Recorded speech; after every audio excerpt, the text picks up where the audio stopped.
My wife said, "You'd never be able to prove if I cheated." So I backed up her phone, tracked her spa weekend to a hotel, and let the digital trail speak for itself in divorce court. "You're being dramatic. Everyone cheats these days. It's not that serious." That's what Jenna said, chuckling while casually scrolling through her phone. I didn't react.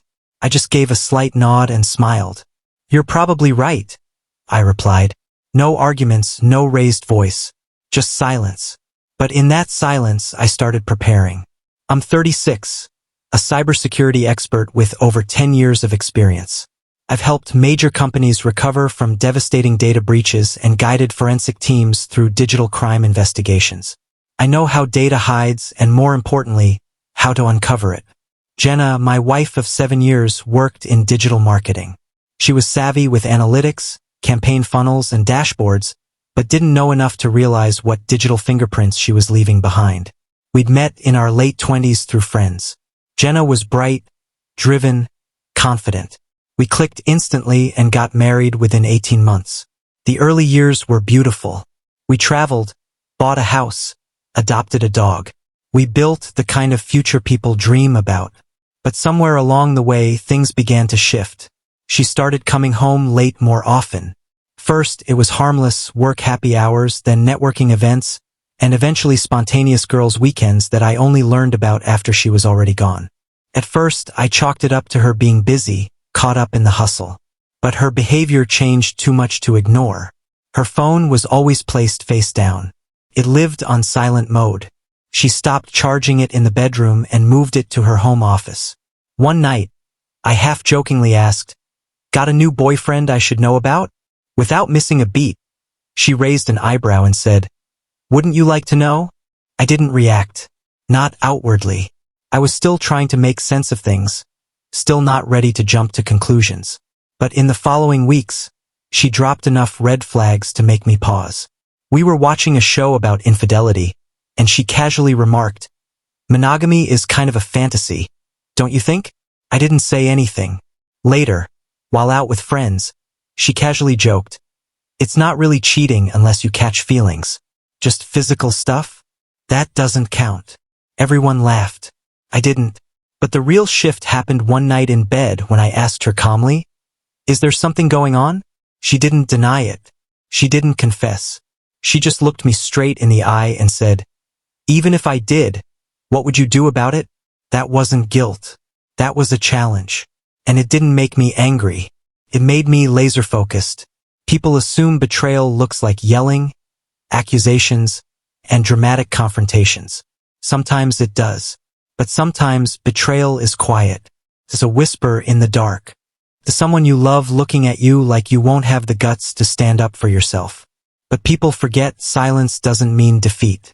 That night, after she fell asleep beside me like nothing happened, I got up, grabbed my laptop, and accessed the cloud sync I had quietly installed on her phone 2 years ago. She had no clue I still had administrative access. I sifted through texts, photos, and location history. Patterns emerged. Names, places, timelines. I only needed a week off work and some patience. Jenna thought I was naive, stuck in some outdated version of loyalty. She had no idea she was setting herself up for the biggest wake-up call of her life. When someone stares you in the face and says, "Even if I did, what would you do about it?" You either collapse or you build. I chose to build. I've never been the yelling type. That would have meant nothing to her. She expected drama. What she got was cold, hard evidence. Jenna forgot I live in the digital world. I know where data hides. I know how to track it. And I know how careless people are with their digital footprint. Step 1, her phone. She never disconnected the cloud sync. I logged in and retrieved everything. Texts, photos, app activity. She'd started using encrypted messaging apps for the dirtier stuff, but even those left traces. Names, timestamps, notifications. Step 2, the Tesla. Still linked to our shared account. Its GPS logs painted a perfect picture of weekend getaways that didn't align with the lies she told. I compared it all with partial hotel confirmation emails I retrieved from a hidden folder. Step 3, the home desktop. I installed a keylogger, legal under shared marital property laws. I watched as she typed in passwords to secret accounts. I found a private TikTok under a fake name, where she posted clips from hotel rooms wearing lingerie I'd never seen. That's when I found Dan, her coworker, married. His wife was 7 months pregnant. The DMs between them started casual, then quickly spiraled into full-blown affairs. They joked about their spouses, called us boring. I found screenshots of them in the same hotel room weeks apart. Uber receipts timed perfectly to match fake work trips. I never said a word. She came home, kissed me like always, then went to bed. I laid next to her, silent, while copying everything to an external drive. The next day, I reached out to Dan's wife.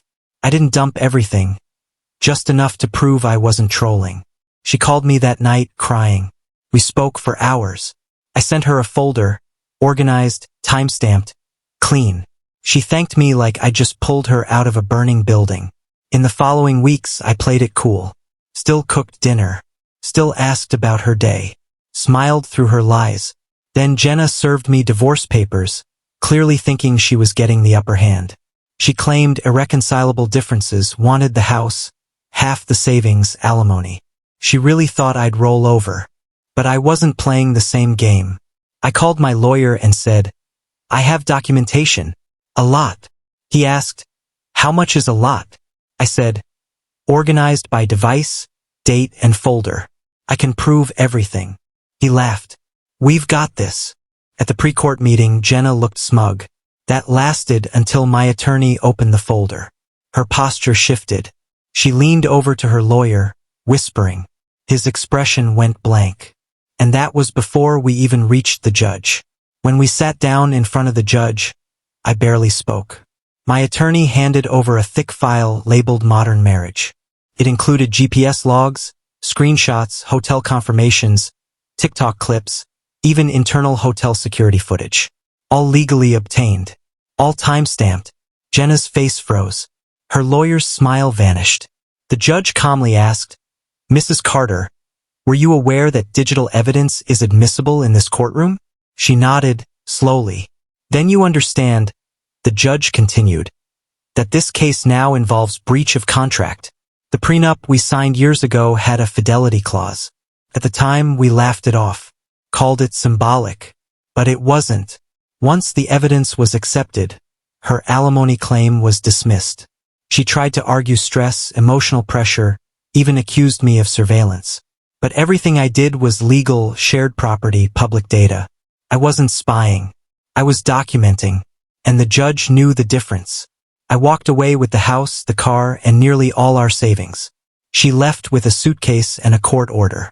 Her appeal was denied outright. A few weeks later, Dan's wife filed for divorce too, armed with the same evidence. I didn't ask how it turned out, but I suspect the result was similar. Jenna tried to rewrite the story on social media, claimed we grew apart, said I was controlling and paranoid. That didn't last long.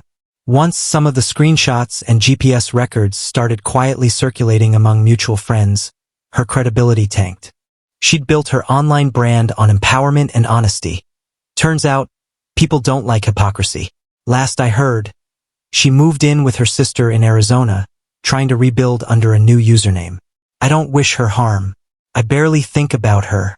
But sometimes, I think about how easy it is for people to justify betrayal when they convince themselves morality is outdated.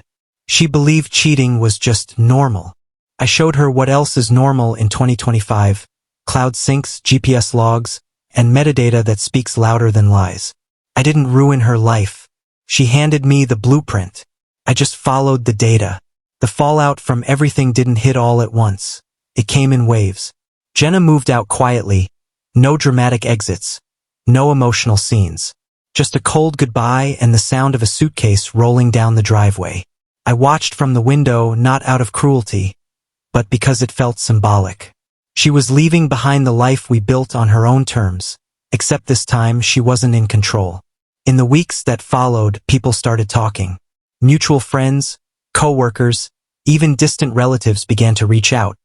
Some awkwardly, some with quiet support. I didn't say much. I didn't need to. The facts spoke louder than gossip ever could. Jenna's attempt at damage control on social media fell flat.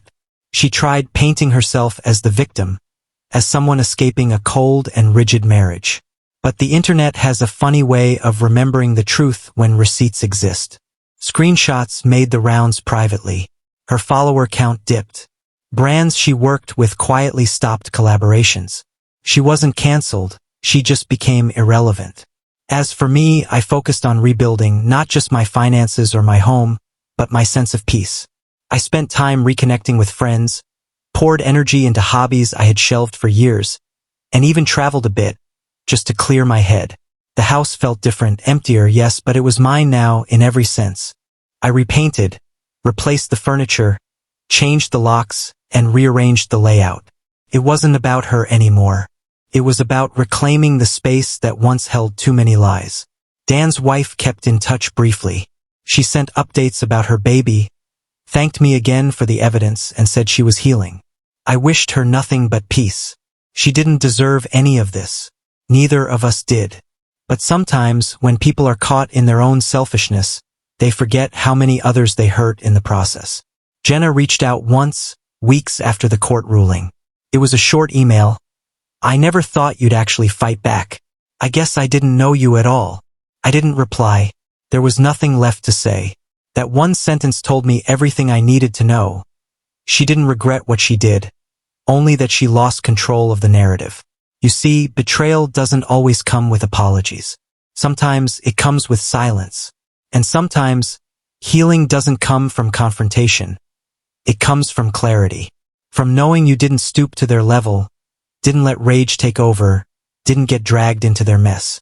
You stood still, gathered your facts, and let the truth do the talking.